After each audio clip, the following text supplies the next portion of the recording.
आनंद भूषण थे रांची कॉलेज के।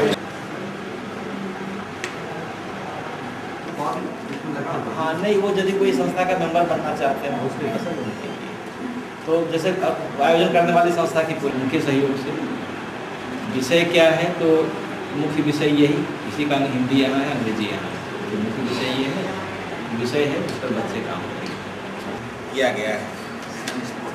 Science for society के माध्यम से ये बाल विज्ञान कांग्रेस का आयोजन हो रहा है। ये प्रतिवर्ष आयोजित किया जाता है, हो रहा है। शिरकत करेंगे, सम्मेलन में भाग लेंगे, यहीं पर रहेंगे और उनके अनेक सत्र हैं, अनेक सेमिनार हैं, जिसमें कि अनुसंधान, रिसर्च और नए नए जो इन्वेंशन हैं उस पर विचार। कॉलेज आज के इस कार्यक्रम की अध्यक्षता करेंगे प्रोफेसर दिगंबर महाराज, जो राष्ट्रीय संस्थान परिषद के अध्यक्ष हैं।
कांग्रेस 2006 मुख्य विषय जैव विविधता प्रकृति बचाए भविष्य सवारे उप विषय मोनोक्लिनिक पारिस्थितिकी तंत्र में जैव विविधता के अंतर्गत मेरी परियोजना शीर्षक ग्राम विषारी के परंपरागत एवं वर्तमान फसल खेती विशेषकर धान के संदर्भ में जैव विविधता का तुलनात्मक अध्ययन है। परियोजना का उद्देश्य अधिक अनुपयोगी किस्मों के विनष्ट हो जाने के कारण मानव के लिए उच्च गुणवत्ता किए गए इसका विश्लेषण कर निष्कर्ष निकाला गया, समस्या की पहचान की गई तथा इसका उचित समाधान किया गया। आंकड़े का स्वरूप सर्वेक्षण के जरिए प्राप्त किए गए आंकड़े का विश्लेषण इस प्रकार है। इस क्षेत्र में उगाए जाने वाले परंपरागत एवं वर्तमान फसल की कुल संख्या इस प्रकार है धान 20 किस्म, गेहूं 14 किस्म, कई 17 किस्म, बदाम 10 किस्म, तिलहन 6 किस्म, हल्दी 22 किस्म इत्यादि का आरंभ है। 5% केवल सोनम हाइब्रिड को बोने का समय जुलाई माह है। धान के बीज निर्धारण का समय परंपरागत किस्त अगस्त 33.32%, सितंबर 24.9%, अक्टूबर 24.9%, नवंबर 16.6%, वर्तमान किस्म सितंबर 87.5%, अक्टूबर 12.5%। धान तैयार होने की कुल अवधि परंपरागत किस्त 16.66%, 90 दिन 8.3%। परंपरागत किस फसल की खेती का कीटनाशक के प्रभाव से बचाया जा सकता है। नवीन किसान अधिक उपज देती है, अलग अलग किस्मों का संयोजन करना आवश्यक है। समस्या का हल परंपरागत किस्म के खेती के लाखों किसानों को बताया गया है। अधिक उपज देती है वो हमारे लिए अच्छी खरीद में नहीं होती है, वो हमारे ऊपर प्रभाव देती है। मात्रा 30 लीटर जल कपड़ा धोने हेतु खर्च करती है। इसे देखकर हमें यह जानने की जिज्ञासा हुई कि आखिर वहाँ की मिट्टी और उसमें रहने वाले जीवों जैसे केंचुओं पर इसका कोई प्रतिकूल प्रभाव पड़ता है या नहीं। कार्य योजना इसके अंतर्गत हमारे द्वारा 11 अर्ध प्राकृतिक पारितंत्र क्षेत्रों को चुनना, जैसे कृषि योग्य भूमि, मेष के निकट सघन क्षेत्र, आम पेड़ के नीचे डिटर्जेंट युक्त भूमि, समतल घास का क्षेत्र, बरगद पेड़ के नीचे बंजर भूमि, डलवा घास का मैदान, झील के निकट और पुटिस पौधे के नीचे तथा केंचुओं की बाह्य संरचना का अध्ययन करना और मिट्टी की भौतिक तथा रासायनिक गुणों का अध्ययन करना शामिल है। हमारा गड्ढा खोदा और अध्ययन हेतु उनका संग्रह किया।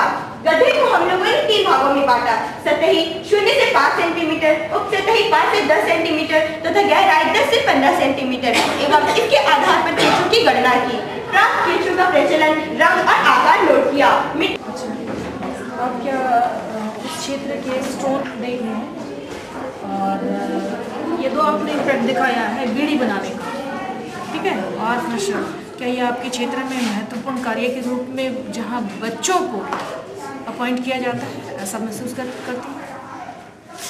ज़्यादातर हम बच्चे काम करते हैं, हम लोग देखते हैं, फिर हम गाँव में फिर जाते हैं, हम लोग हमारे स्कूल में काम करने वाले बच्चों के लिए क्या ये पढ़ भी सकते हैं। आए हुए शिक्षक गण एवं शिक्षिकाएं एवं यहाँ उपस्थित हमारे के बारे में कुछ बताना चाहता हूँ। हम लोगों ने अपने पांडुग्राम का सर्वेक्षण किया और सर्वेक्षण के क्रम में हम लोगों ने पाया कि पांडु में 5 से 14 वर्ष की आयु तक वाले बच्चों की संख्या 120 है, जिनमें से 97 बच्चे नियमित विद्यालय जाते हैं और 23 बच्चे बाल मजदूरी से ग्रस्त हैं। हम लोगों ने अपने परियोजना के सत्यापन के लिए फोटोग्राफ का इस्तेमाल किया है, जो आप लोगों के सामने प्रस्तुत है। ठीक है, कहा जा सकता है बाल उत्पीड़न का एक निकृष्टतम रूप है। हमने हमारे इस परियोजना को चुनने का कारण economical as these plants first grow wild and very few of them are cultivated. So if we make their cultivation economical, then we can conserve them. We can also make some of the plants important from religious point of view, as we have tulsi and banyan from before. This will be adopted for conservation of medicinal plants. Some steps should also be taken by the government for its conservation. For the conservation of biodiversity, government has introduced many. Now it's the high time and we have to ponder upon this situation and conserve these. If we don't take any step today, a day will come when these varieties of medicine, the knowledge of the tribal people.